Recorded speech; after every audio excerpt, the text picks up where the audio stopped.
एक मोठी बातमी येते। शरद पवार यांचा राज्यसभेचा उमेदवारी अर्ज दाखल करण्यासाठी महाविकास आघाडीचे नेते उपस्थित असणार आहेत। हर्षवर्धन सपकाळ, सुप्रिया सुळे, संजय राऊत हे सगळेजण उपस्थित असतील। 10 आमदार सूचक आणि अनुमोदक म्हणून सह्या करणार आहेत। विधिमंडळ अधिकारी, मेडिकल ऑफिसर हे पवारांच्या निवासस्थानी जाऊन सह्या घेणार आहेत, अर्ज दाखल करून घेणार आहेत शरद पवार यांचा राज्यसभेसाठी।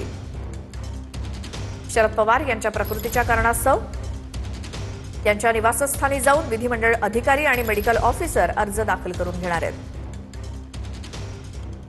या संदर्भात माहिती घेऊयात आपण। आमचे प्रतिनिधी अक्षय मंकणी आपल्या सोबत आहेत। अक्षय, आज शरद पवार राज्यसभेसाठी अर्ज दाखल करणार, कसा, कोण कोण उपस्थित असणार, काय माहिती, किती वाजता?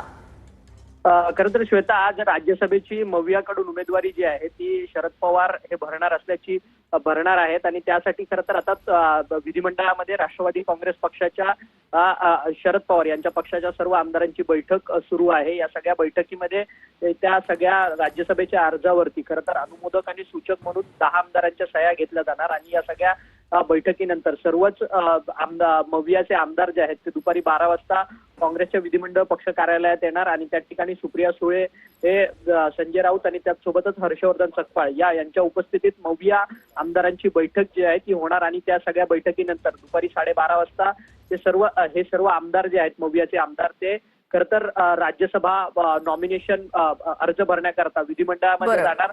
आणि धन्यवाद या माहितीसाठी।